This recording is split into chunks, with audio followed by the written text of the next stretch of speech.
Whispers in the Walls is a collection of original ghost stories that range from haunting to humorous, spun from the minds of the writing team at Tennessee Horror News. These ghostly yarns will transport you to small town America into the depths of the past and neighboring dimensions. In these pages, you will find haunted objects, vengeful spirits, and other worldly horrors. What you won't find is anything you've ever read before. Includes new original stories from Isaac Thorne, Bryce Gibson, Dan Lee, Yeti, Angela McNichols, and Tyler Dean. Available at Lulu.com, Amazon, and Barnes & Noble. Get your copy now.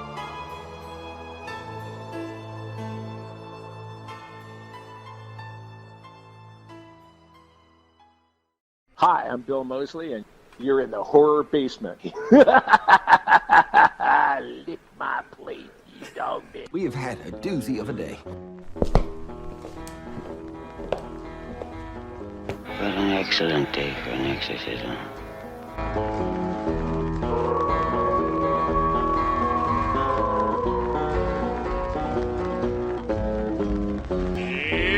Johnny! Hey, what's going on, everybody? Jim Jam here, and I got a guest today with me. We're talking with Justin Sulham, a wrestler, horror lover, all around jacked man. Well, hell, let's just let him tell what he does. I don't know what I do, man. I'm trying to do a little bit of everything. Well, okay, producer, director, Producer and writer. director. So I mean, producer, director, writer of my own content. You know, I did a short film called Teddy. It's on Amazon Prime right now. And I had done others in the past a long time ago. But I had gotten into professionally. I'd gotten into the world of film and television as a set lighting technician and camera. I worked in the camera department. So I've kind of shifted focus from passion projects to things that make money, right? Because we all need we need a job, right? But I have not been able to shut off my creative side, you know, and I always want to make something. So finally, Teddy just wouldn't leave my head. This character wouldn't leave my head. And there's a video on YouTube that I can send you the link for of like the first thing I did with Teddy, which was, it was about to pour. It was, I was still in Tennessee. I was in Clarksville. And it was about to pour. The skies were going to open up. And you know the weather in Tennessee, man. Once that sky opens up, it's ugly. Yeah. I got to shoot this thing. I got a cell phone, I got a tripod, and I got this weird mask. So I put the mask on and I went to a cemetery. Or actually, I went to the cemetery, then I put the mask on, right? And I just started standing next to gravestones with a teddy bear, which was actually a dog that just looked like a teddy bear. I thought it was a teddy bear. That literally, the reason this character is called Teddy is because I was holding a teddy bear, and it was a dog. So That's funny. call him Doggy. But no, it's, you know, it was just a weird thing because I felt like editing something. Sometimes I like to edit. I usually don't, but it felt like editing. So I shot this 4-minute thing, and that got the creative juices flowing. And then I couldn't stop thinking about this character as a villain, as a stalker, you know, slasher type character. But I love the cinematic approach first, action and gore and horror second, more like Hitchcock or even like Vincent Price. You know, I like there to be some meat to it, and I like it to look pretty. So I really wanted to make sure that we shot it right. We being myself and my buddy Ben, who I worked with on the television show Nashville. We worked on that for a couple seasons together. And Great show, by the way. I enjoyed working on it a lot. I've never seen an episode. I'm on a bunch of them. They needed, and they kind of broke rules by getting me to do it, but they needed a big guy to be a bodyguard for one of the characters. And so it was an extra role or whatever. But I was already on the crew working in the grip department. So they were like, can we just borrow him? So they would just borrow me. They would just pull me from being a grip, and I would take off all my tools and my headset and get on camera, or go throw some jeans on. It was jeans and a black t-shirt, and get on camera, be a bodyguard, then go back and change. Then they'd need me again, so I'd go change again. And we did that for a couple episodes. But Ben and I worked on Nashville for a couple seasons together. I told him about the idea. He said, yeah, man, let's do it. And so we had everything lined up, and then COVID hit. Well, right before COVID, I had a couple surgeries. I had, I don't know if they're going to show up on the screen. Yeah, you can see those dots. Those are all scars. I've got 8 scars on my elbow. I had a bunch of broken bone removed from abuse in the ring, the wrestling ring. So I had that surgery, plus I had a hernia surgery right before that. So I finished 2019 recovering and, in a really bad spot. Then they gave me the time to write, gave me the time to create and to develop Teddy. And I had everything lined up with Ben, and we had the actress lined up. I ended up writing a second actress in just to give it a little more depth. And we were ready to go, and then COVID hit. So that sort of delayed things. But I said, man, like, it's either now or never. Like in the world of independent filmmaking, you can talk about wanting to make something for years. I've been talking about making this one concept that's so fun. I've been talking about making it for like 10 years. Like, you'll just talk and talk and talk and talk. And I was like, this is going to be like 10 minutes long. It ended up being 19. I thought it was going to be like 10 minutes long. So I was like, let's just make this thing. Beefed up the script a little bit, added another character, added a little bit more depth, added a couple more locations as it goes. And then we shot it. We shot it in like 2 or 3 days, multiple locations. It was myself and just another grip who had a little DSLR camera and a microphone. And we shot at whatever locations were available to us with these 2 girls that had never acted before. One was a model. She had done Playboy at one point in her career. And then the other actress, this young lady, powerhouse. She really, I think, she should consider, trying to be on camera, as often as possible. I don't think that it's something that she really wants, but she had that natural ability.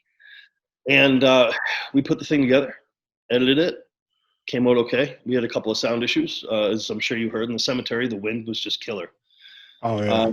But we didn't have a crew. It was just me and one guy. We didn't have a crew, so we didn't have anybody to flag the wind off a microphone. When you look at a production, let's say we're exterior. Like, I'll paint a picture for you, and I'll do it real quick because I know we've got the Zoom timer countdown deal. Yeah. Okay, so let's say we're shooting that scene in the cemetery. It's a girl and a guy. It's Katie and Teddy, right? Yeah. We have realistically 8-10 grips that are located around with a big 20-foot by 20-foot frame diffusing the light overhead.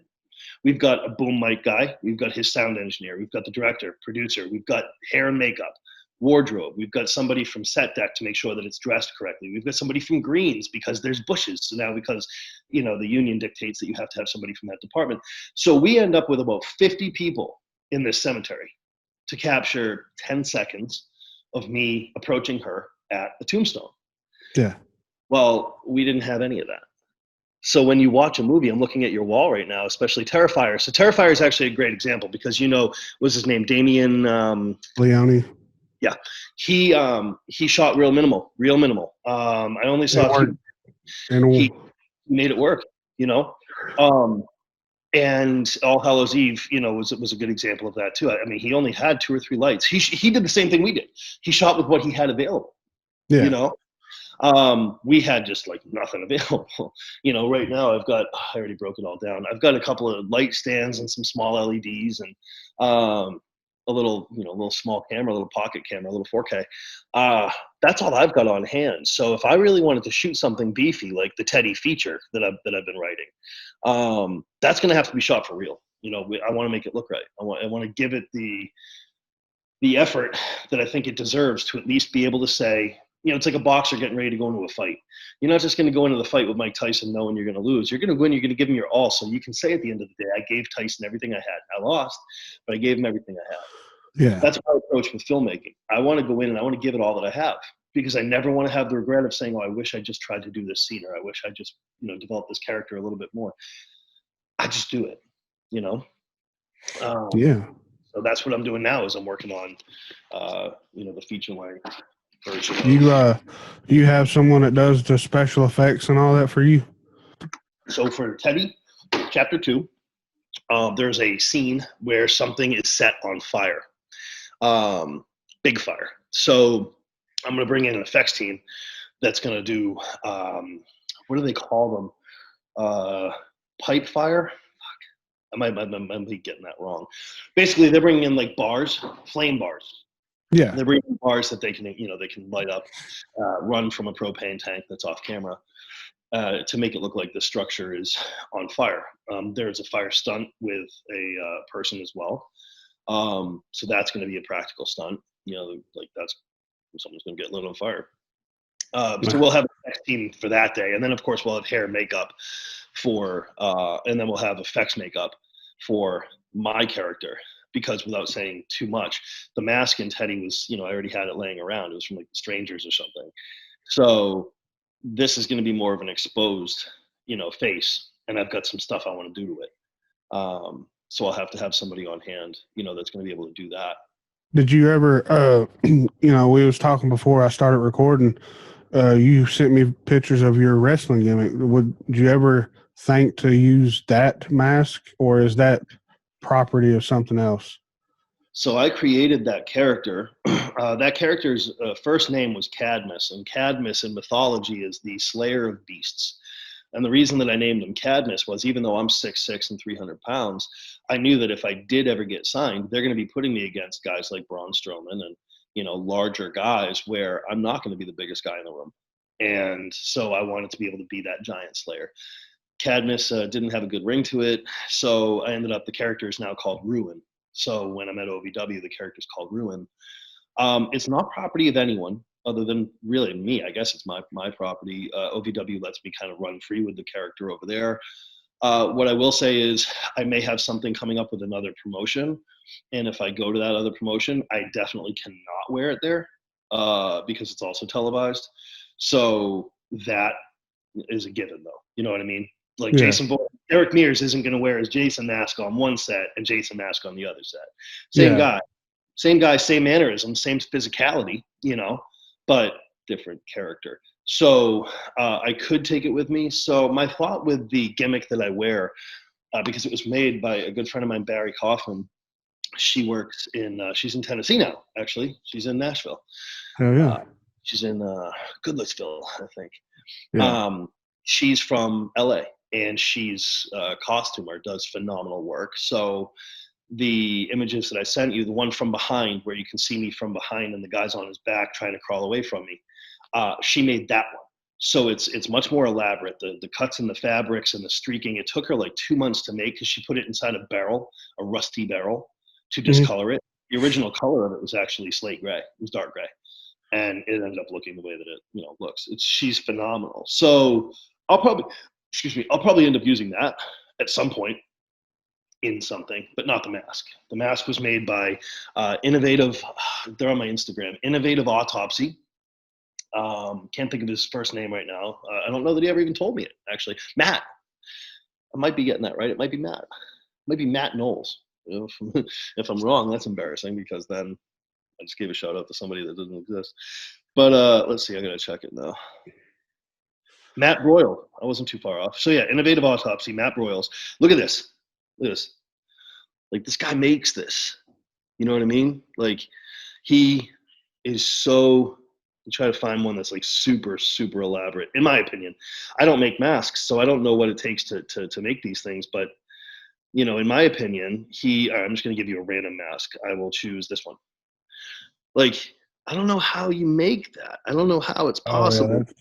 Oh, yeah, that kind of gives me reminds me of the Slipknot, Corey Taylor's old Slipknot mask, kind of. And especially, he's a big Slipknot fan. And I can see the inspiration. Yeah. I had made the first mask for Ruin. I made it out of a burlap. It was rock hard. You couldn't wear it in the ring. And I sent it to him, and he replicated it with leather and burlap so I could wear it in the ring, and it was safe for a guy to punch and not, break his hand on. Yeah. I've always wanted to act in haunted attractions. Yeah. And I had an idea for a mask, and a buddy of mine with Von Grimm Productions, I do a podcast with him called New Haunt Order. This is the mask he made me. Oh, very cool. That's elaborate. Yeah, it's got 2 parts. It's got a chin strap because I wanted to be able to talk so I can heckle people. And not get punched. I didn't want a mask that was covering my mouth. But yeah, Mac, he made that for me. I had the idea for it, and yeah, so He's actually got was it blacklight versions. That's what I wanted to bring up about. I got that my buddy that makes masks and stuff, and he really does a lot of burlap masks as well. I guess a lot of people like the burlap mask. So mine is burlap on the outside, like a felt on the inside that does absorb moisture. So it stinks a little bit. I remember because Kane was one of my coaches. I went to wrestling school under Dr. Tom Pritchard and Glenn Jacobs over in Knoxville at the JPWA.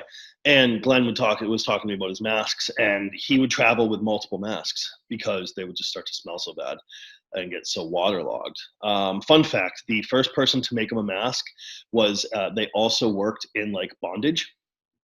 So wow.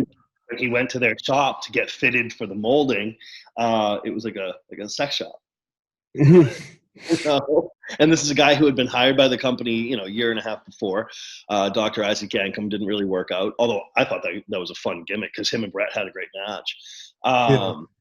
But he was like, yeah, man. So I went to a sex shop. I think he talks about that on WWE interview somewhere too. It's great. But I'm real quick. I'm gonna show you this one. He actually Matt sent. I don't know. You remember? You know who Adam Green is, right? Yeah, Hatchet. Oh, yes. Well, he sent him this mask. Gave it to Adam Green. Oh, very cool. Nice. So that would be awesome if Adam gets inspired and makes a movie with that mask. But did they just do a fourth installment? Did they just do one called Victor Crowley? Yeah.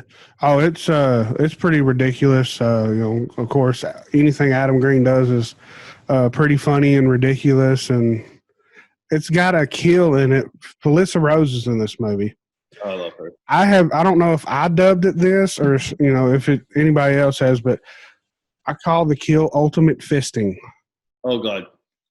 If you hadn't seen it, I'm not going to tell you because I don't want to ruin it for you. But I will watch it because I've seen the others, mainly because Danielle Harris is adorable. But she is so. I saw her in person, and she was like, I'm only 5'11", and she come up to, I think she was below my chin. Yeah, she is so little.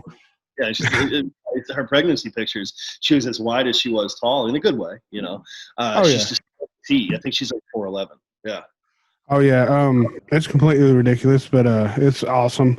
I got to interview Adam in person, and good Lord, it was my first interview ever, and I was a blubbering mess.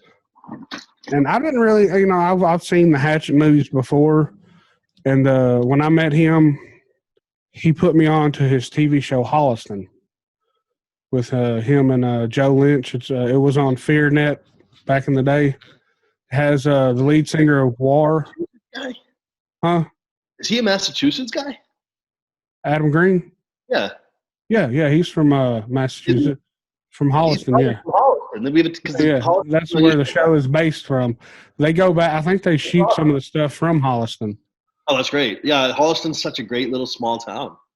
Yeah, so if you ain't seen it, both seasons are on Shudder. So it's different. Is it different from the gore of like the Victor Crowley and? Well, they incorporate that a little bit in there. Like some of the stuff, like you just have to watch it. It's of course Adam Green. It's over the top, but his invisible friend is Dave Brocky. I'm hoping I'm pronouncing him right. That's the lead singer of Gwar. Oh, Gwar. Yeah, that's his invisible friend that lives in his closet. That's so good. And he comes out in full makeup and gear from Gwar out of his closet and always gives him bad advice. Have you ever seen, what's that movie? It might be Can't Hardly Wait. Yeah. Or where the guy has like a trip and he gets sucked into the TV. He's watching Gwar and he gets sucked into the TV. It might be. Don't they eat him? Don't something eat him? Yeah. Yeah, like, I remember. And then he gets in there, and then he starts getting eaten by like a Venus flytrap or something. Yeah, that was Gwar. Well, they're definitely some icons, and I guess that would be like shock rock or something, right? Yeah, it would be something different from everything else because they definitely stand alone. Yeah, there's another band that I saw that I didn't know about them until I watched this movie. I can't remember the name of the movie, but the band, when I saw it, I told my wife, I said, they look like Gwar. They remind me of Gwar. They look like they're a metal band. Sure enough, they are a metal band. And they took their characters from their music and made a whole movie out of it. That's fun. I can't remember the name of the band. That's fun. I like when If bands I- do that, though. If Like, I- Metallica had Through the Never. Was it The called who? Through the Metallica. Oh, okay. I think they had their film was called Through the Never, and this guy basically was. I think he made it. Maybe I'm just making this up. He was being chased by like death. Like I remember there was a pale horse. At some point, there was like a pale horse Yeah. in it. He was like a roadie for them, and he had to go get like James I don't know, a fucking harmonica or something. He had to go get him something, and it was like it was different. I'm butchering it right now, but I've seen it. It was good. You should watch it. Oh, yeah. They're actually a pretty good band on top of, no, not that one. The movie being pretty decent. Lordy is the name of the band. Okay. I don't know if you can see this tonight, but Oh yeah. That's okay. So we got the Predator in there. It looks like. yeah. Second, yeah. The movie's called Dark Floors. Well, I like weird shit, so maybe I'll check it out. Yeah, it's a pretty cool. They got one that looks like a mummy. So on Teddy, you're wanting to do a feature film. Have you thought about crowdfunding? You know, everyone thinks about crowdfunding at first. Obviously, one of the worst investments that you can make is putting your own money into a movie. But I also think that if you aren't willing to put yourself out there and take a risk along with the other people, then I don't know. There's something to be. It doesn't necessarily take away from you if you're not willing to put yourself out there and take a risk. But I think it kind of says something about you when you are. So, for example, I was watching Jodie Foster recently on Masterclass. I don't know if you're familiar with Masterclass. That sounds familiar.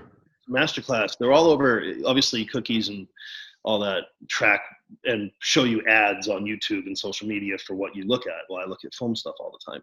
So I kept getting these ads for Masterclass. And it's basically this course where you can follow along. They have like 90 instructors and probably 10 of them are filmmakers in some capacity. And you can follow like 20 or 30 videos of them talking you through the whole process of making a movie or writing a script or conducting music or whatever, right? Composing music. And so I was watching Jodie Foster's on filmmaking and developing a story. And she had said that she had to do, it was early in her career, it didn't really get seen, but she had to do a nude scene. She had to get nude on camera. And she was very uncomfortable. And the director took his shirt off, just took his shirt off and was like, do it. He was not a pleasant man, right? But he put himself out there so she didn't feel alone. And that said something to her. That gave her a certain sense of comfort, So, and I'm just paraphrasing the whole story, of course, but that's the nuts and bolts. So crowdfunding, I think that I will eventually ask, try to put it out there to the horror community and just say, hey guys, this is the thing, this is what it looks like. If you'd like to see more, please contribute. And I will, of course, I'm trying to work as many days as I can right now and in a relatively slower season. Obviously the winter is slower for film production. I'm trying to get as much of work as I can, squirrel as much money away as I can so that I can present the best product possible, knowing that if the crowdfunding doesn't go as well as I need it to, I can still have a movie. I can still make a movie. So here's the plan is I'm on my own. The producer that I worked with, the gentleman I worked with in Tennessee, on the Teddy Chapter 1. That was cool. It was great to work with him. I would actually love to work with him again on something, but logistically, I couldn't imagine producing this thing with somebody who lives 1,200 miles away. No. So I'm on my own for it. I do have a couple people that are technicians. I've got a gaffer who wants to light it. I've got a key grip who wants to help light it, help shape the light, and help with the dolly, and all that. Should I even use a dolly? Because I like handheld. I like that handheld approach. But right now it's myself. And what I've done is I've far surpassed the opening scene, but I really put a lot of meat into the opening sequence, which is 9 pages long. and this is just before the credits even roll. 9 pages long, real beefy scene that gives you a feel for, okay, I saw Teddy chapter 1, and it was, what it was. 2 guys made a movie together. But it was this physically larger character who can physically, dominate the people that he's going after. Like you said, when I picked her right up off the ground, one-handed, just up in the air. That's fun. That's why I like watching Derek Mears, because he's a good-sized guy. Tyler Mane, good-sized guy, and they can move. So it makes them, it gives them a little bit more depth, and I like that, and that's what I wanted to bring to this character here. But I want to get away from what you saw in Teddy Chapter 1, which is he's wearing a suit.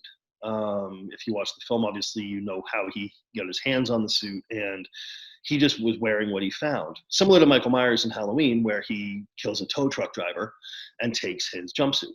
Because you have to dress him. You have to dress him. He's not going to go to Macy's and buy, an outfit, right? Yeah. So I don't even know where Macy's came from. I literally only wear Carhartt. So he goes, he kills the guy. So I'm going to do a similar thing with this one. And the look is going to be much different, much more aggressive. I'm going to show a little bit more, shape to my body, and, try to bring the size and the physicality into it. But the opening sequence, real aggressive stuff.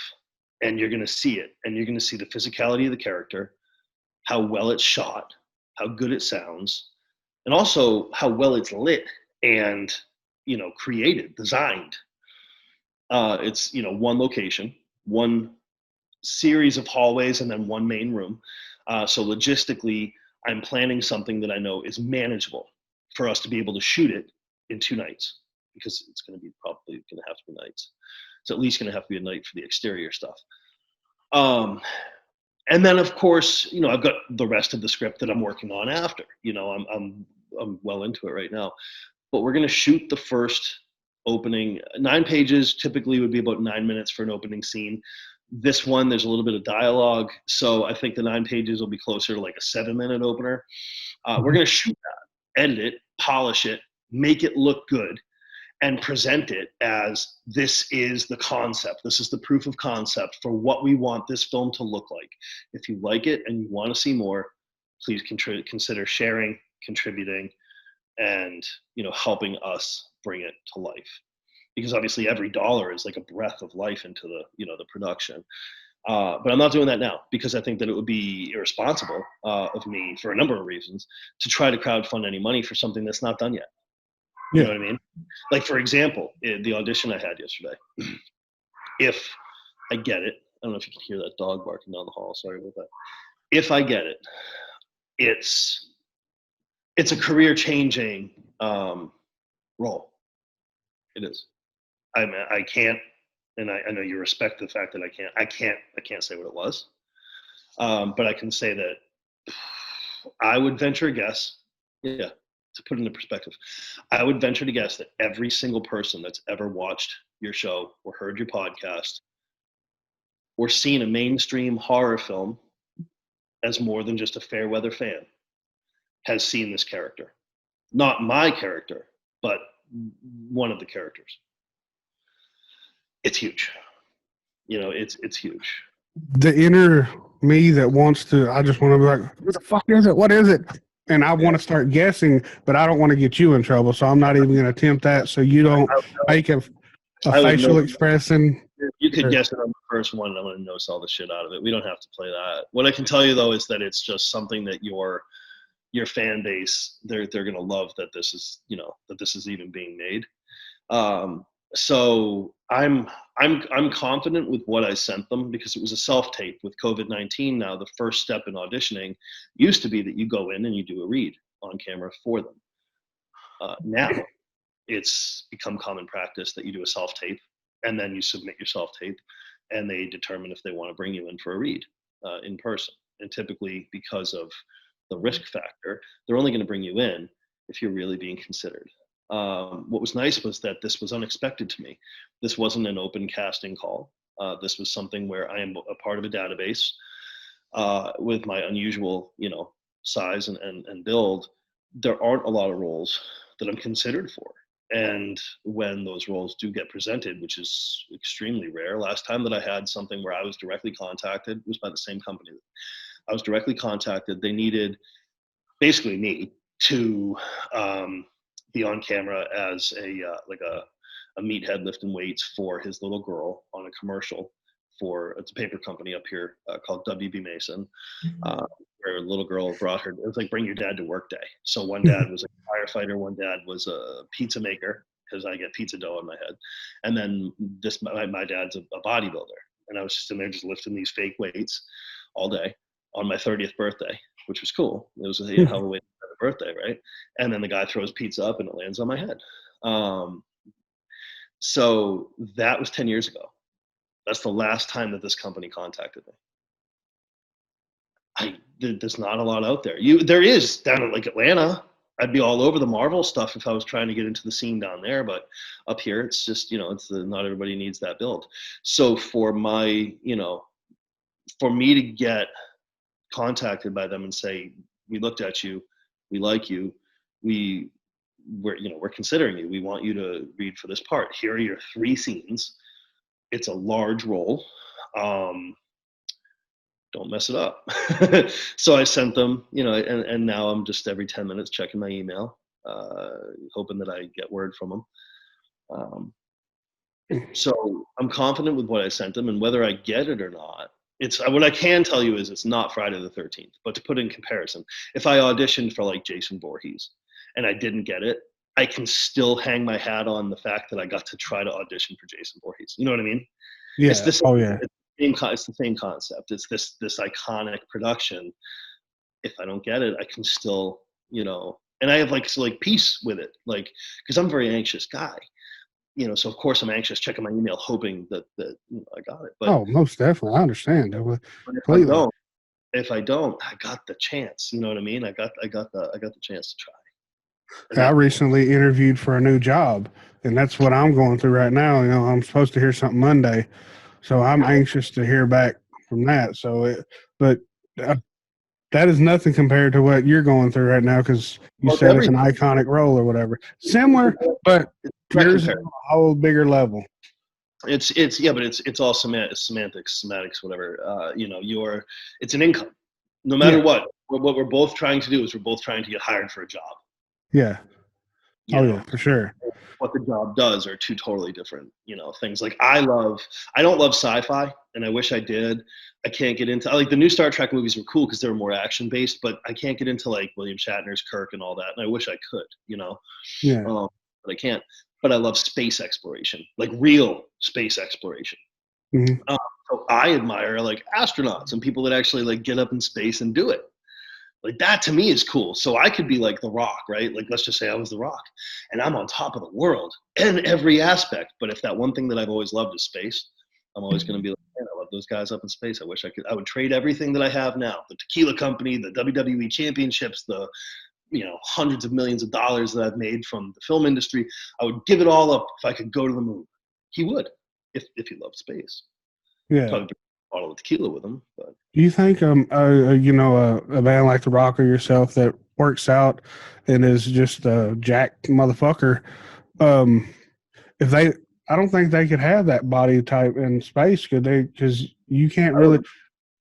I'm just saying because I don't know if I guess they could work out like that. I don't know if because weights wouldn't have the same impact. No, they wouldn't. I've seen videos of people trying to stay in shape up in space, and it's like calisthenics. It's it's really just moving your body and keeping your tendons and your ligaments, from getting too tight and doing like similar to like senior citizens. They're not working out, so to speak. Although there are some that are, and those guys are pretty freaking cool. But for the most part, they're just trying to stand up, sit down, stand up, sit down. That's similar to what it is in space because, of course, your muscles are going to atrophy while you're up there. That's what the world of film instead of TV is right now, man. I just got them working on a couple shows.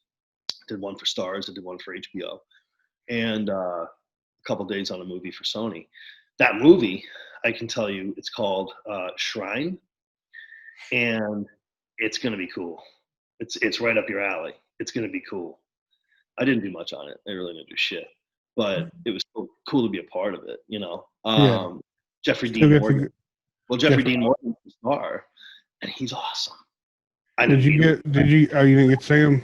Even though I was, it was one of those just freak things where I moved back up here.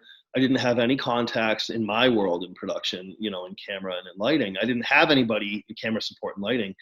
I didn't have anybody to contact. And so just on Facebook, I added some guys from the union because I'm union. And one of them was like, hey man, can you come out and help us, for a couple of days? And I said, yeah. And that was it. What I can tell you is in the movie, there's a tree, very special tree. And I just have to leave vague. But if you ever see Shrine, it's the only tree that's going to matter. I had to help build it. And the goddamn branches we had to do it on ladders. So when they first set it up, so they had started filming before COVID shut things down. Mm-hmm. So about like 60% of the movie, 70% before COVID shut down. And when they built it the first time, the tree was built with mechanics, scissor lifts and booms that could, lift these tree branches up and put them in, because it's steel, solid steel, it's an art piece. Not this time. Not this time. And so this time it was bring in the big guy. Like as soon as he hit me up and was like, can you come in? We could use you. I was thinking like maybe, okay, yeah, let's see what it is, Yeah. They needed me to help build this goddamn tree. And so I'm afraid of heights. I'm not afraid, but I don't love them. And so for me, a 12-foot ladder may as well be 100 feet in the air. Yeah. So I'm up there with the branch on my shoulder, and it's teetering back and forth. Oh, shit. It's huge and heavy. It probably only weighed, if you condensed it down to like the size of a briefcase, you could have picked it up with one hand. It was probably only 200 pounds. Yeah, probably only about 200 pounds. But then take 200 pounds, make it 8 feet long, and then have like 20 pounds go this way, 15 pounds go this way, and then off the top of the 15 pounds, 10 pounds goes that way. It's a tree branch. So I was all. So I didn't love that day. That wasn't a fun day at all. But to be a part of the movie was, because it's a very cool concept. And it was shot at a place that's notoriously haunted. Which is I don't think I can say where it is, so I'm not going to. But yeah, Jeffrey Dean Morgan delivered a hell of a performance because I did get to see some of the clips. Oh, yeah, I see it right here. A struggling journalist stumbles upon a series of strange events in a small New England town and uses them to salvage his career. Yeah. Oh, wow. The guy that played Death in Bill and Ted is in it. Oh, yeah, that guy's great. Did you get to meet him? No, I didn't get to meet anybody on that show. Oh. I usually do. I didn't get to meet anybody on that show. But, yeah, that... Let's see. Did you at least get like IMDb credit for it? I don't know if I'm going to get credit for that. My IMDb's kind of all over the map. Like you'll see like Rampage, The Rock's Rampage shows up on there, and some other stuff shows up on there. I don't think I've ever seen my name in credits on screen, which has always been something that's been discouraging. This one show that I just did for HBO, I can't say what it was because it was a pilot that we shot for 6 weeks. But if it gets picked up and goes to season, my name will be in the credits for it. And then also, I just did a show for Starz that's in its second season, and I should be in the credits for that.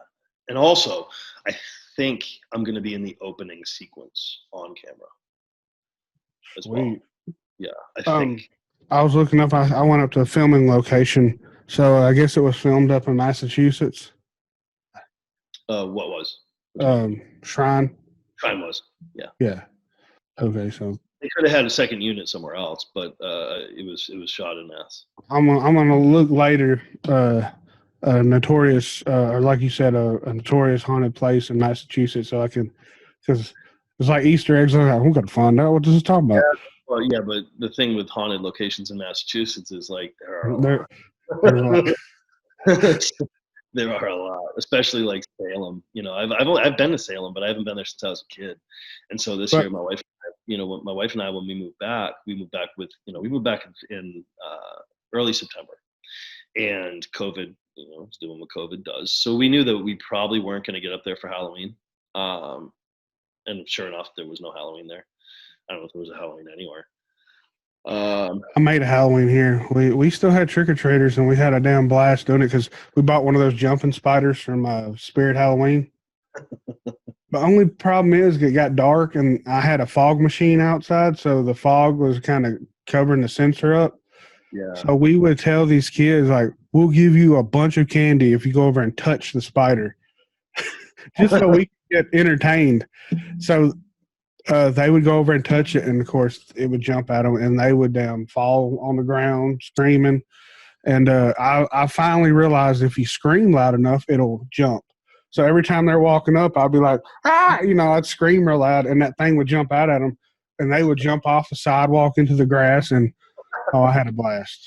We didn't get to do anything for Halloween this year. Our neighbors did, though. We live in a loft building, so it's just big, tall ceilings, and apartment after apartment after apartment. So their door is like 20 feet away from ours, and they went all out. Well, I guess they are. They practice witchcraft. So does that make them a Wiccan? Are they Wiccans? Is that what that is? I'm not too good on the. They practice witchcraft, and so their wedding was a Halloween themed wedding years and years ago when they got married. So they still have animatronic ghosts. They've got yeah. They've got. That's perfect living next to them, ain't it? Well, it was and it wasn't because we put out like I'm looking at it right now. It's like 2 feet tall, and it's the Dia del Muerte inspired New Orleans looking skeletons, a man and a woman wearing a top hat and like a dress. So like in New Orleans, it's just the shitty little thing I think I got for like $20 somewhere like 10 years ago. We did nothing. Christmas was different. We got a bunch of Christmas stuff out there, but so every time I walked by their door, I just felt like less of a man. I was like, they win. They beat me so bad. Christmas, we're giving them a run for their money, but we're still not winning. Yeah, we had all our decorations set up for Halloween, and then we took them all down because we used everything pretty much for. We got to be a part of a trunk or treat because they usually do a safe on the square for all the kids to go around the businesses and get the candy. Well, they canceled it, so a local radio station and a lawn care service to come together and decided to do a trunk or treat. Well, they wanted to do a haunted house, so I contacted them and I was interested in doing that. So we ended up putting on the haunted house for it, and it was a zombie theme, but the first part was a witch theme. So we took all our decorations up there, and it was on a Friday night. So we took all our decorations up there and done that. I built doors, walls out of pallets. My wife works at a hospital, so she was able to get a broke down hospital bed. So we got to use that in there. And, all the knowledge I get from all my friends that work in haunts helped that too.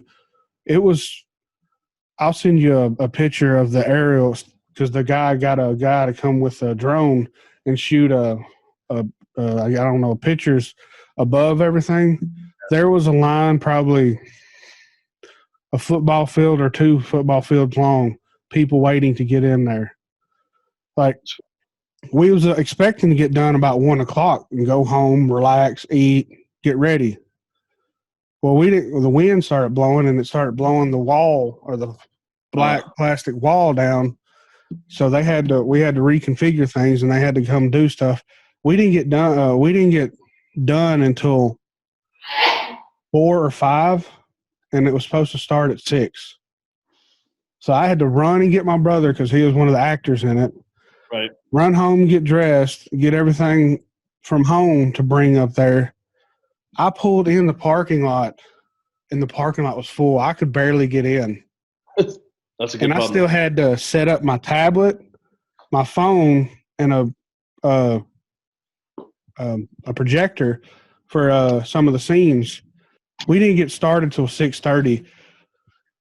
And then I had to deal with my wife because she was running late. She had to come in, had to get somebody to go let her in because there were so many people that we couldn't. She couldn't get in the parking lot.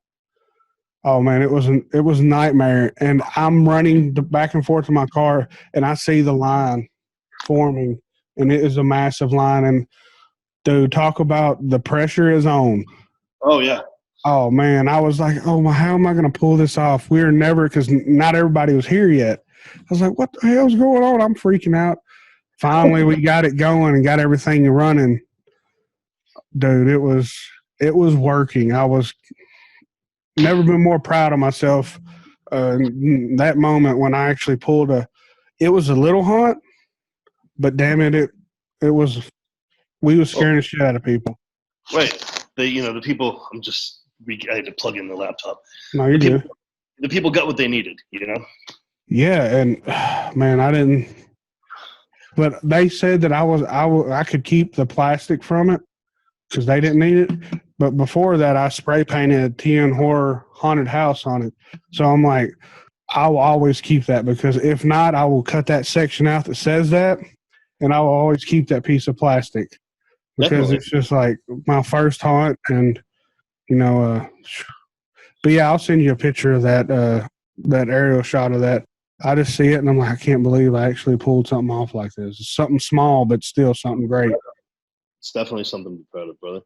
I hold on to memorabilia too. I wish I did it from the start of my career. I wish I had all of my badges. Any show that I've worked on, you get a badge. Yeah. I didn't. I wish I did. So we just wrapped that show, the Massachusetts location, because the show films in South Carolina, North Carolina, Wilmington. I think it's North Carolina. So they came up here for 2 weeks and shot in the Cape Cod. We wrapped and we celebrated with a champagne, toast or whatever. I took the cork, so I have the cork, and I'm not over the cork either. I have it on the floor. I think it's over near the Christmas tree. The cat. I just put it out as a toy, so the cat just plays with the cork. But it's like it's something I have from the show. Yeah. So anything that you do, any haunt that you do, if there's something that jumps out to you, if there's like an item, that jumps out at you, take it, keep it, look back on it, because at the end of the day, all you're gonna have are your memories from these things. You'll have photos, Yeah. So it's good to have something you can tangibly hold on to, something that was a piece of it. Yeah, I wanted to do like a little walkthrough video of it, but by the time it got going and everything, I didn't have time. But luckily, my buddy come through that does the podcast with me. He come through, and I said, man, go to the back of the beginning of the haunt and record the walkthrough real quick for me, please. So I walked him back to the beginning, and he did it. I got a little piece of memory of it. It wasn't very well lit, but it's still something that I have that I can look back on. But it definitely gives me I can look back and, like, if we do it again next year, I know what not to do. Right. Yeah. Definitely. If you troubleshoot and make it easier. But dude, I got to give props to the haunt actors and people that build haunts and stuff. Just within the one, because we only had one day to build this and set it up and everything. My God, man, it took me a week to get feeling better after that. I was so tired after that.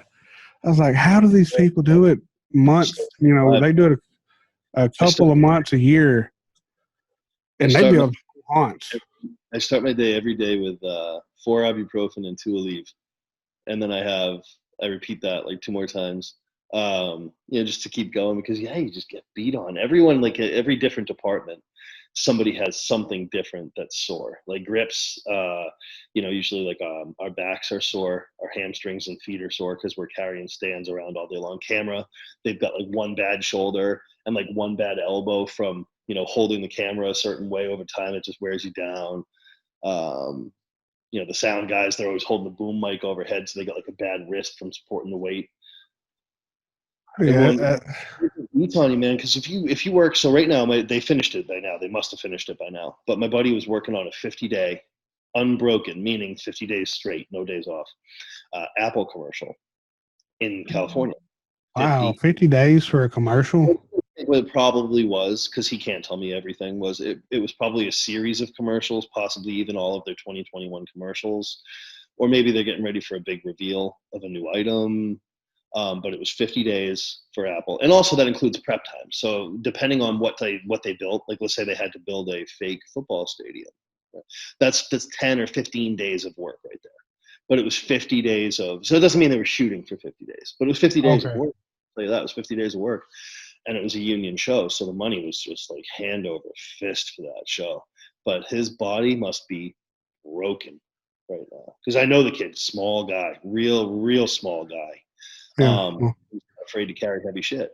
So hopefully he got paid good. I'd say he's okay. So hopefully he can get a couple weeks off and be good to go for a while with that one payday. Yeah, he could probably take a couple of months off and be good. That'd be phenomenal. Try to get back in a couple weeks and then find something so you can just keep building and building. But are you in a union or anything? I am. Yeah. So IATSE. I've been a member of IATSE for 5 years now, and if I do get this role, I will be eligible and will join Screen Actors Guild. I was SAG eligible years and years ago from a show that I did, a Disney movie called The Game Plan with The Rock. I was just an extra. I was a featured extra. But with being a featured extra, if you get a certain amount of days on set, or if you're given a line, which I was, and they didn't use it, you can join the Screen Actors Guild. So I was eligible for SAG. I didn't join it, and I guess I'm glad that I didn't, because I wouldn't have known what to do with it. I didn't know who I was. You know what I mean? But now I do. Now I know, and I've known for a couple of years now that like horror is the direction that I want to go in, and it won't be it. Kane Hodder, phenomenal Jason Voorhees and Victor Crowley, but also shows up in the occasional action movie as just some meathead wearing a flannel shirt, picking a fight. Yeah. And then of course he does all the solo horror stuff, of course. But you find you work anywhere you can. Derek Mears is actually a really good example of that, because Derek was Jason for Michael Bay's Friday, and then he was Predator. Yeah. He was Swamp Thing. Yeah, dude, that show. I didn't see it, man, but the whole crew I just worked with on that Stars show, they did Swamp Thing, so they all got to tell me stories and how fucking cool it sounded. Why the plug got pulled? Because it got pulled. I don't know, man. They said that someone fucked up the tax work and it fucked up the money. That's what I heard. I don't know how true it is, but I watched the whole first or only season. God, man. Who was in it? And I can't think of his name right now. He's such a memorable face. I'm looking it up. Name. He's a bigger guy, so he's a taller guy. He was in the movie Walking Tall with The Rock. He's one of the bad guys. Of course, Derek Mears was in it. Henderson Wade. Kevin Durand. Kevin, was it Kevin what? Kevin Durand. Kevin Durand. That's him. It's not a focus, but I know it's him. That's him. That guy's awesome. If you look at his Instagram and how jacked he's gotten over the past 2 years, because he's an older guy and he's just killing. He's in such good shape. Smaller now, he's probably only 225 pounds, but he looks awesome. He's aging really, really well, and he's also 6'5". Yeah. What else? I thought I don't know why I was thinking this, but he was in another one that I just remembered though. He was in The Strain and then Legion. Legion. Yeah, he was in Legion. He also played a detective in a film about, it must have had something to do with vampires because they only came out at night. And then he was also in Smokin' Aces, which I think was such a fun movie. Joe Carnahan is an awesome director. Only 2 films I can think of that he's done were Smokin' Aces, three movies, because I did the first one, was The Game Plan. He directed The Game Plan. And then Smokin' Aces and Narc. Ray Liotta delivers. Oh my God, he can put on a clinic with how good he is on camera. Ray Liotta and Jason Patric too, phenomenal actors. Jason Patric, The Lost Boys. Yeah, which we just watched. Lost Boys is definitely an iconic movie for sure. Made about it, man. Anytime you pause The Lost Boys, I did it. Anytime that you pause it, it's a good frame. They shot it perfectly. Same with the House of it was Vincent Price's movie. I don't know why. House on Haunted Hill. House of Usher. The House of Usher. Oh my, okay. Anytime you pause it, no matter when, anytime you pause it, and I challenge you to do this, it's a good frame. They shot it perfectly. It was beautiful. Unlike, shit that you'll shoot where, like, if I'm talking and you took a freeze frame and I'm like, no, you didn't get that. Every single frame was a perfect frame. It was a perfect movie. That's crazy. How in the hell do they do that? I don't know. I wish I did. Yeah, that's crazy. A meal, you know what I mean? I'd be sitting on a beach somewhere, sitting pretty. Fuck yeah. See, what are you drinking, by the way? Is you just drinking water? Yeah, water with a little bit of like Crystal Light or Mio in it. Everyone thinks it's amino acids. So like I'll drink this at the gym and everyone will think it's like amino acids, like, hey bro, what's up? What supplements do you take? I don't fucking take it, man. You know what I mean? Oh, so you don't do supplements? From the powder stuff. No. I just try to eat, I drink as much as yours I can. naturally, you're not naturally, but I know you got to work for it, but you're just naturally been able to get that. I don't like the GNC. I don't like the whole GNC, supplement industry. After seeing a documentary years ago on it, my eyes kind of opened up at proprietary blends and fillers and just how phony a lot of products are. So, I don't really trust it. Whereas steak, it's kind of hard to argue what it is, man. It's meat. It's protein. Eat it, Yeah, like you see, I got the shoulders, and if I would quit being so damn lazy, working out, I could probably be a pretty damn jacked too if I would just focus on it and get on it. But you're gonna want it for the right reasons. Yeah, I need to do it more for health than anything, especially cardio. Yeah, I think for me now, if I had to give an honest reason for why I still train, I think it's probably my goals now, like my on-camera goals, because most of the time I don't really feel like going to the gym. Yeah. I don't burn myself out, or if I got sick of it. When I go, I don't phone my workout in. I make sure I put in the work. But it looks different for me now too. I'm almost 40. I had the surgeries last year, and I've had many injuries over the years. So I just, generally speaking, I feel great. Mentally I'm at like arguably the all-time high.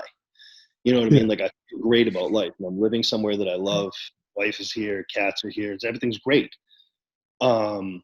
Physically, I always feel a little beat up, and that's natural. It comes over time. I always feel a little bit beat up. So it just makes some workouts less desirable because I might not be feeling it from the second I walk in. Although those are usually the best workouts. Yeah. Oh yeah. When I do work out though, just I guess it's endorphins that you get from working out. You feel amazing after you work out though. Oh, yeah. And then maybe the next day when you're down, go to bed and you wake up and you're just like, oh God, I can't move. I had, after the hernia surgery, my abs kept pulling. My abdominal muscles kept on pulling and cramping. So I would wake up to you ever wake up to that calf cramp? Yes. Oh, Try waking up to your stomach doing that. You fold in half. You basically get into a fetal position tighter than you've ever been in your life, and you just start massaging yourself in ways like a cat kneading. You're like just massaging your stomach, trying to get this thing to friggin' relax so you can lay flat and make the pull go away. That was the tougher part of the hernia surgery. I felt bad. My wife had to pick me up. She would have to become like a counterweight and pick me up. And she's like this she's a very petite woman. It was, she put her work in on that. I felt bad for her. Yeah. Charlie horses and cramps or whatever are brutal. I see pictures of people they'll have them and they'll just sit there and they're not making a noise or nothing, but you could see it just pulsing. And I'm like, how are you not screaming right now in pain? Yeah, well, they are on the inside. Yeah, they have to be because some of them will be cratered in and just I don't know. It's just God. It just looks painful. I had one time right here. I yawned, and I got a Charlie horse right here. How do you stretch that? How did you look up? I get you just look up and like, "Ugh." I couldn't get it to go away. It just had to naturally go away. Whipped you in the neck, man. I've been like, oh, he must have cramp. Yeah, oh, it was terrible. I've never had a cramp. I think I've only had it one time, and it was like, how in the hell did that happen? But I guess there's a muscle there that'll do it. You got like bugs flying in your mouth when you Yeah. swallow these. But man, this was a lot of fun. I'm glad we got to do this.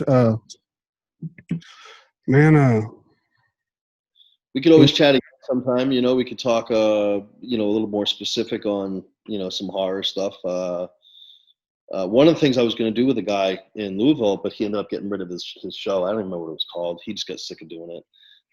We were going to each watch a movie, the same movie, and then we were just going to talk about that movie. Super basic. Everyone does that.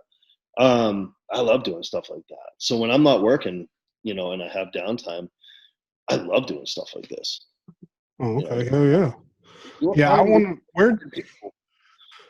I don't know how you feel about the movie A Serbian Film. I know everyone. It's like a, this thing to be able to say you've seen it. I haven't seen it. Well, I don't want to push no one to watch it, but I'm wanting to start a little series, which I'm trying to get a few people to watch it, and I'm just gonna go on Zoom or Skype and pretty much just almost interview them and ask them what they think and whatever, and get their reaction to the movie. I'm not really going to talk much about it because I've seen it and I did a commentary on it with my buddy, and I just want to get their reaction to it. And then me and my other co-hosts, two co-hosts, are into extreme horror, so they've seen this movie multiple times, and we talk about it and then play the and here are some listeners' reactions to this movie and play their reactions to it. It's you've heard about it. I was nauseous after watching it. You definitely want to go watch a good comedy after this. The extreme horror, the world of extreme horror, because I was asked, I won't use his name, partially because I don't know for sure if I have it right, even though I think I do. But he's a filmmaker in Italy, where a lot of those movies come from. Yeah. And he asked me, he hit me up last year, and he said, we've got this horror movie that we're thinking of doing here in Italy. Do you want to be in it? Like, do you want to be like the guy, the killer? And it was going to be a Blu-ray release and, a streaming release, which would have been really cool. I had to be, my computer just went into sleep mode. You still there? There we go. Mm-hmm. I had to be nude the whole time. The character was nude the whole time. Naked killer. Just a naked killer. I'm like, no, man, I'm good. And I looked at some of his other work. It was it's its own flavor of extreme horror, instead of having, what most extreme horror has with dismemberment and vivid gore. It was graphic nudity, and also a lot of like your death from Victor Crowley that you mentioned. A lot of that, a lot of very violent. And so to me, it was like a sexploitation film. And was it actually going to show stuff like that, almost like a porn, like an extreme horror porn? Yeah, you're talking all the deaths were sexually based, or many of the deaths were sexually based. Yeah, it was just, to me, it seemed like it was more of an erotica thing, and to each their own, man. I shame no one I will never kink shame anyone. If you're into something, cool, man, do it. But yeah, that's what I'm like. Well, that would be definitely a very limited audience, because not everybody's going to watch porn, let alone horror porn, let alone porn or whatever. But you're definitely, I guess they got enough people out there to want to watch it, though, because they have a fan base. Market that they have, they've got it. They've got loyal followers. But again, to me, I don't shame anyone for anything. Definitely to each their own. But it just wasn't for me. And it wasn't even the nudity. It was the rest of it. Yeah.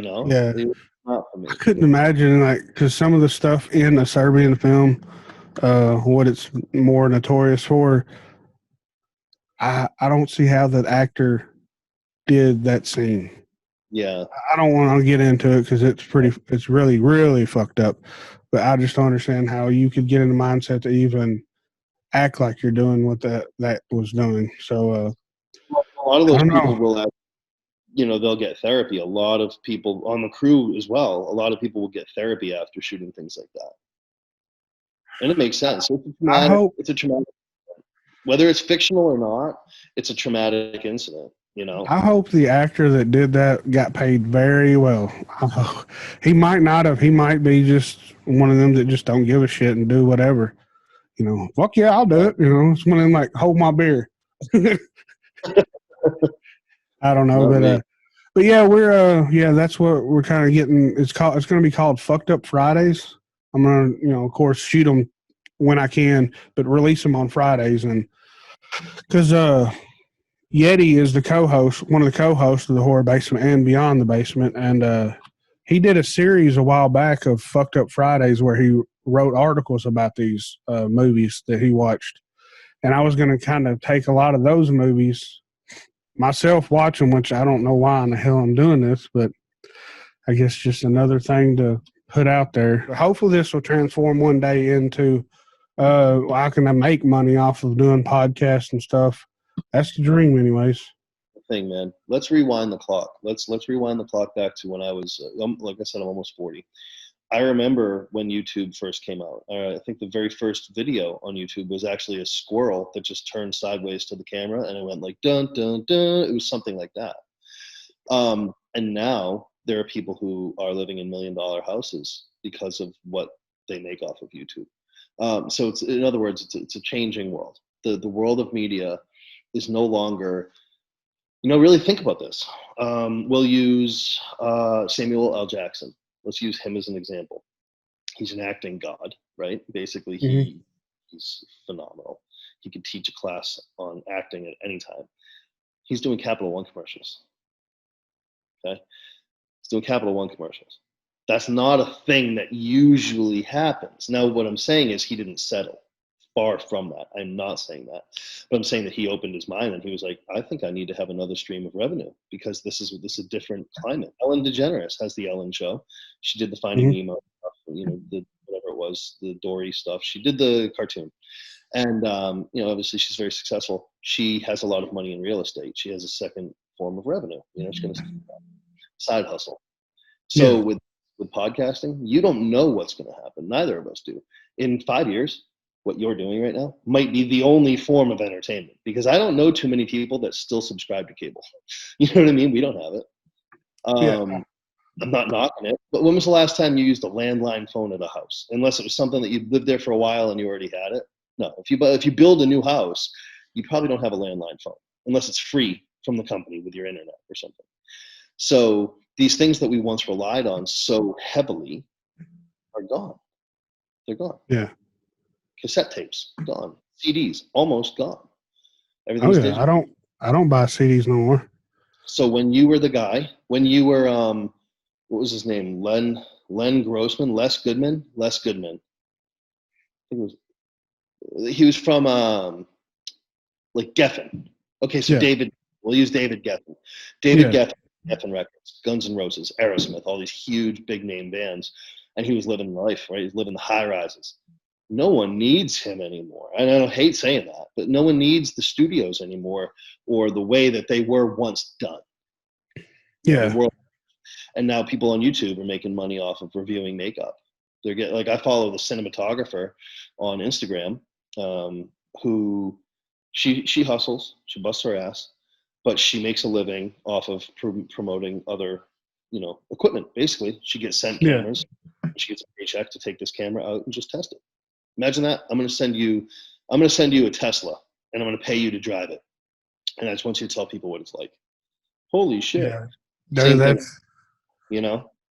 So you do the show. You get the right person on there, and the right person takes notice. So just keep hustling. Because that's all we're doing, man.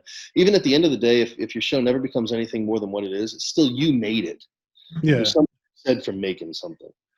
Yeah, Well, the horror basement all started from my buddy's idea. He said you should do a podcast because I started Tennessee Horror News. This is just a Facebook page, and I've evolved to what it is now. But we've been doing the podcast for since 2014. It was the 5-year anniversary was October 1st of this year. So I wish we'd have done it sooner because and I've seen a lot of people that's tried to do podcasts in this 5 years, and they never stick to it.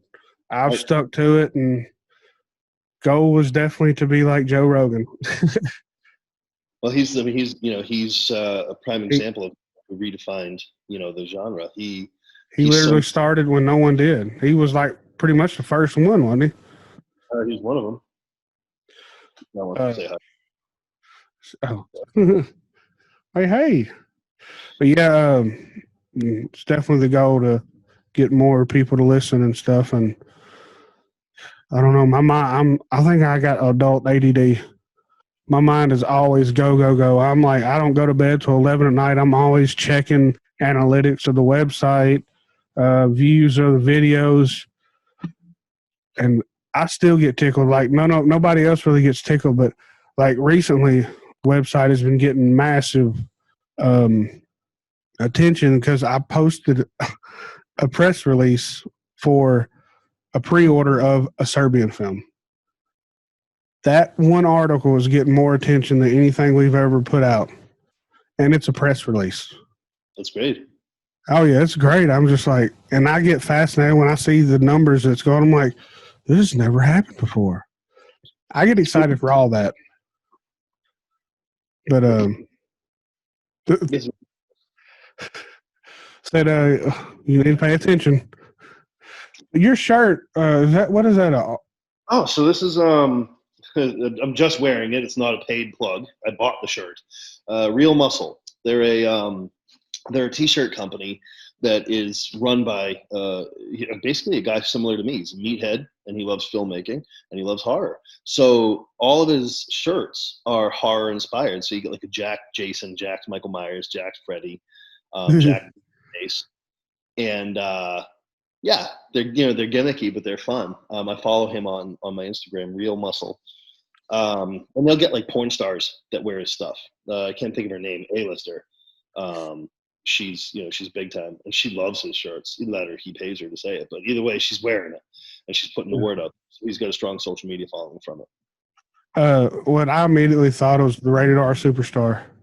Oh, Edge? You mean the guy that still kills when I think of his return at the Royal Rumble? Yeah, right there. And Dr. Tom Pritchard.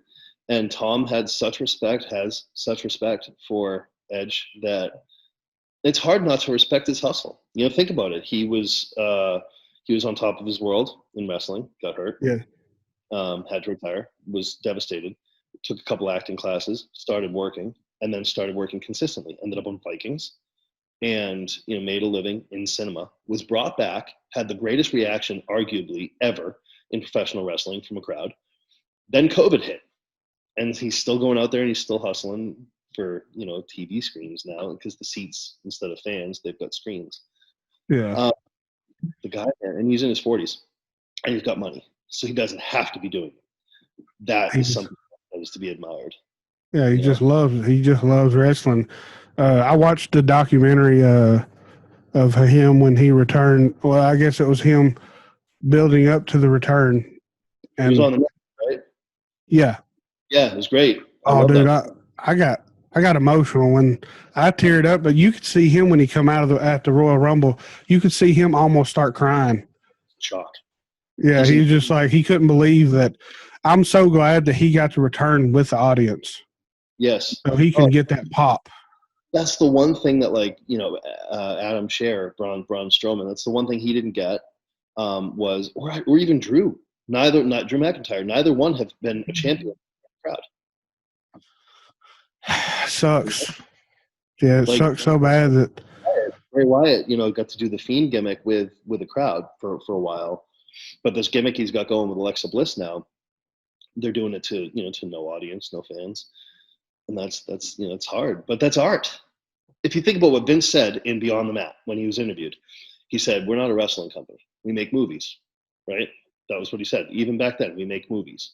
Every match, every storyline, it's just a show. It's a narrative. It's a program. Yeah. And so when you're making a movie, right? When Alexa Bliss finally gets into cinema, because she will, when she's making a movie, she's not going to have 40,000 people screaming for her. She's going to have a room of 60 people, and you're going to hear the occasional cough and some rappers from somebody eating crackers in the corner of the fucking room. And she's going to have to concentrate and do her job without a crowd. So in my opinion, the world of wrestling right now, for these entertainers to go out there and to tell a story with no crowd but on camera, yes, they're making movies. So this is practice for what comes next. Because you look at Bray Wyatt, Wyndham Rotunda.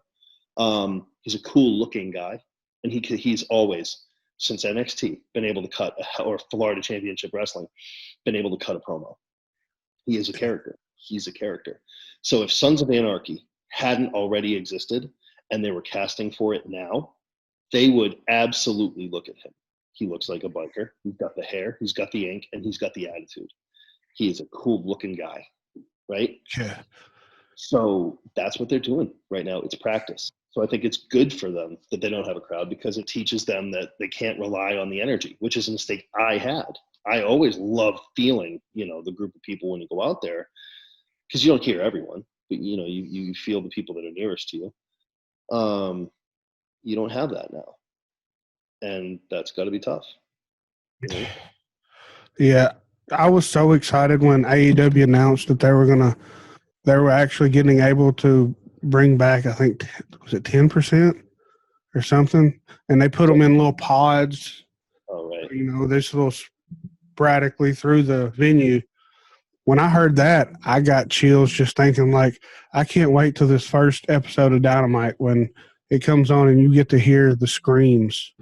And even though it's kind of muffled because they're wearing masks or whatever, but oh man, it's yeah.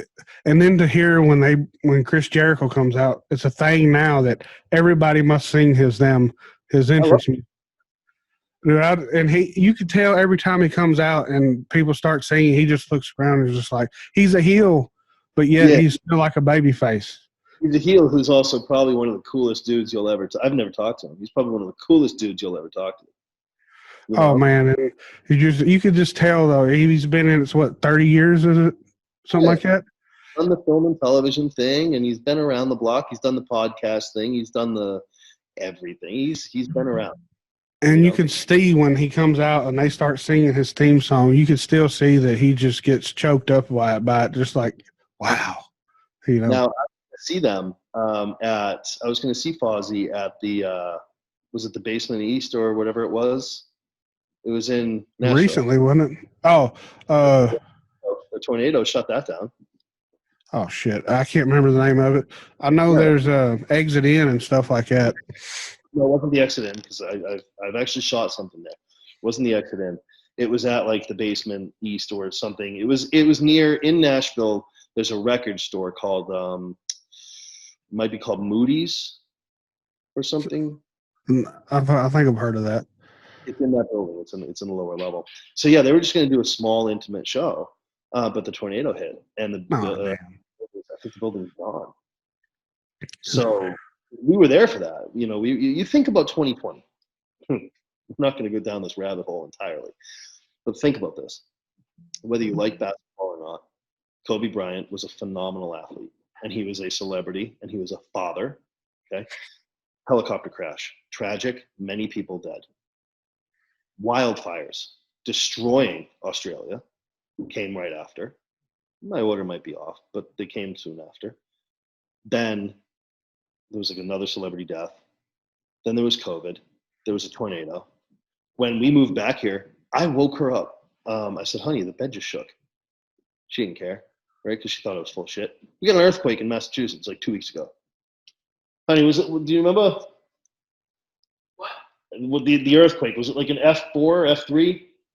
Or that's tornado. Okay, that's tornado. I don't remember. It was a good one. No, it was in New Bedford. Oh. Yeah, it was. We had an earthquake. Like, that doesn't happen here, man. That's like getting a tornado in LA. It's never going to happen except it's 2020, so they're probably going to get one. You know, Sharknado. Yeah. Man, if I had to compare 2020 to a movie, I'd call it Sharknado.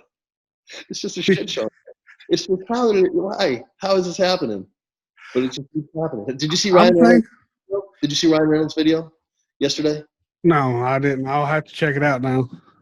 Van City Reynolds, check it out. It's a Match.com commercial. And he posted it in its entirety. It's the devil meeting up with 2020, played by another actress who I recognized, on a blind date. Oh, wow. And it's just, they're in empty stadiums eating fruit while there's no one in the seats. They're at movie theaters when there's no one in the theaters. All it does is just completely shit on our year. And then it says, like, make 2021 your year. Because 2020 was just a dumpster fire. Oh, they play with a dumpster fire. They take selfies at a dumpster fire at one point. Yeah. It was good. It was right on the money. And it was shot professionally. It looked great, you know? Yeah. 2020 definitely, and it sucks that the election year had happened to happen with the pandemic. I think that made things so much worse. Yeah, I won't argue it. You know, what I will say is that of all years for there to be an election that had controversy to it, 2020 seems like the year that it should happen. I think 2021, let's just all hope. Let's hope. Okay, let's hope we got all the bullshit. Like it's almost like our calendar is just going through like a temper tantrum. You know, like a temper tantrum. Like let's hope it got it all out of the system so that 2021 is moving. And selfishly, 2021's been great for us. You know, because I'm from here. So I'm from Boston, and we lived in Nashville for 6 years, and we wanted to come back, you know, home, but not to come home for any reason, not family or anything. That was a small part of it. We just missed being here. You know, the South was just too hot for us. It was just, dude, every year I was there, it was too much. So yeah, I agree. It was, man. And so we just wanted to be back home. And, you know, we were finally able to come back here. So even though 2020 has been a nightmare of a year, some people, you know, it's worked out for in some capacity for. You know, oh yeah, I feel the same way. At this point, I don't like to talk about politics, but at this point, I don't give a shit who wins. I just want the shit to be over with. Yeah. Everything calm the fuck down. I'll move on. You heard my computer just had an alert, so now I'm like email alert. So now I'm like checking my email. Oh, well, I don't blame you. I didn't get it. No, I should not say that. I didn't get an email. Oh man, I'm so. Now any email that comes through, you're just like, fuck you. Yeah, why aren't you that person? Yeah, but well, I'll let you get off here, man. I guess Zoom is letting you record longer because I know it's been over an hour, right? I think so. I have no clue what time it is. It's maybe. Well, it's 12:47. It's been like an hour and a half. I've had my phone sitting on this book. Look at this book. How cool is this? This is a wow. There we go. Thick ass book, and there we go. It's an art book from The Thing. How do I? There we go. What? There we go. I see it though. That is cool. That is very cool. Every page is just something, you know, something cool and different. It's from Printed in Blood. They are. I follow them on Instagram too. They've got a bunch of them. Only got like 5. They did a pre-release for pre-sale for their Halloween one, which comes out this summer. So that was the first one I bought. And then the rest of them, they had one for Stranger Things, The Thing, and Ghostbusters. I actually just bought my department head, the guy that hired me for that last show I did for HBO. I bought him the Ghostbusters book as a wrap gift, and he opened it. And he's a big masculine guy, right? He's trying to, and so he tries to like kind of hide his feelings for a second. He's just like, fuck it. He just lets him go. He's like a kid in a candy store looking at the pages, all excited because he loves Ghostbusters. Yeah. Yeah. The Ghostbusters ones, that's my favorite. The Thing one though, I love the vivid artwork. It's so cool. And then they have another one for a show I had never seen before. Couldn't even tell you what it's called, but it had a following. But speaking of books, that's something we actually just released. Is our first book. Oh, very cool.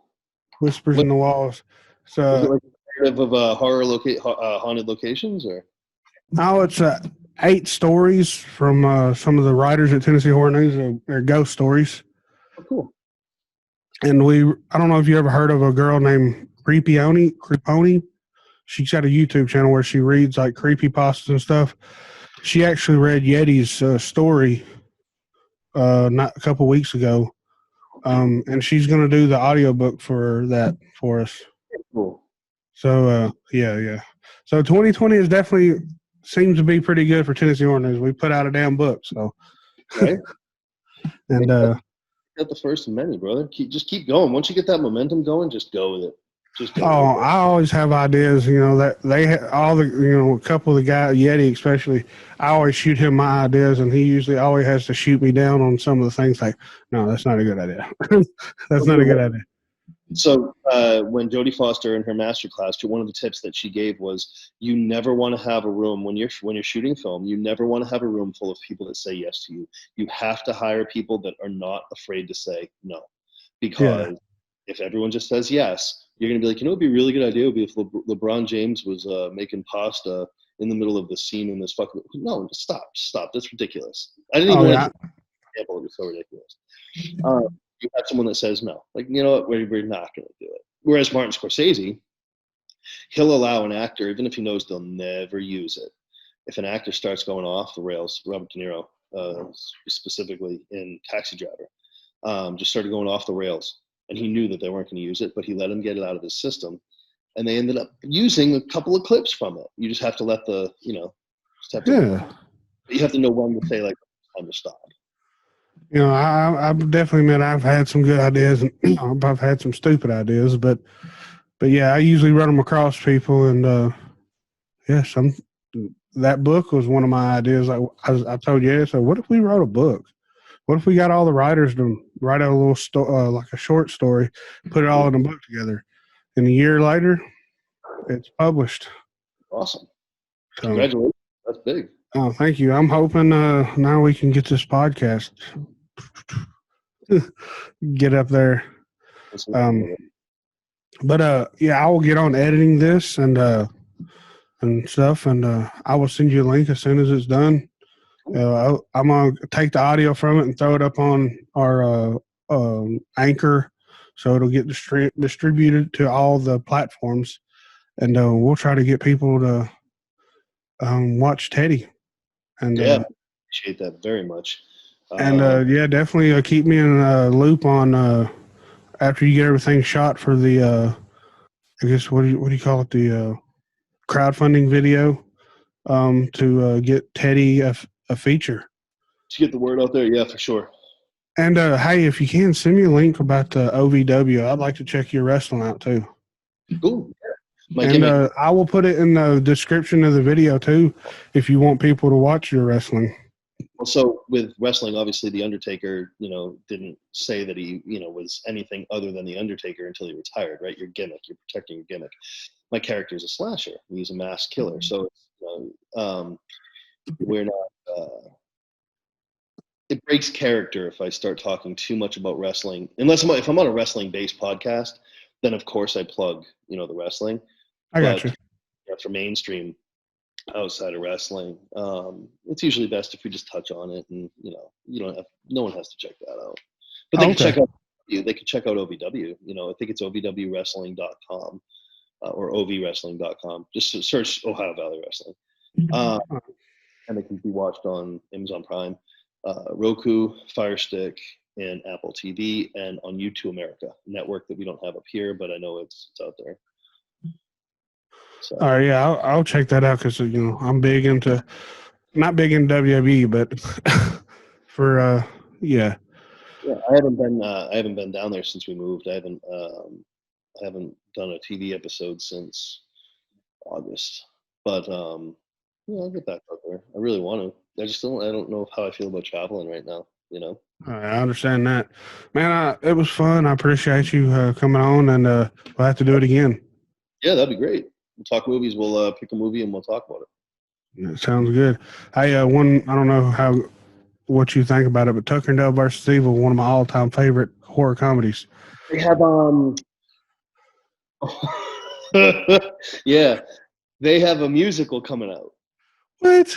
called The Hills. All right, so you have The Hills Have Eyes, and then the song "I Only Have Eyes for You." The Hills only have eyes for you. Oh shit. Yeah, it's gonna be great. Yeah, they're awesome.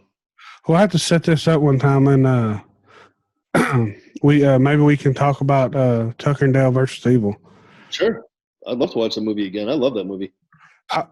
Like I said, I think if a movie's really well, I usually go and buy the movie. Yeah. And I bought Tucker and Dale versus Evil. I'm doing at the new Friday Blu-ray, the Friday 13th Blu-ray box set has a bunch of original artwork on it. It's a big ticket item. It's $160. To me, that's big ticket, man. I don't like spending money. Is that the Scream Factory release? Yes. My buddy Chuck Connery, he makes independent horror movies too. He went to McKay's in Chattanooga, and someone fucked up and put the wrong price on it. He bought that Blu-ray box set for $30. Shut up. He got so fucking lucky. Yeah, he wins. Yeah, he's got a video. I'll send you. I can send you the link to his video of he did like an unboxing of it or whatever. It just makes you like, fuck. Yeah, good for him. Hell yeah. All right, man. Hell, I'm keeping my eye on Amazon for it. Because it's on Amazon. You still get it for like $140. I just don't. Maybe wait till after the season, and maybe it'll get a little cheaper or something.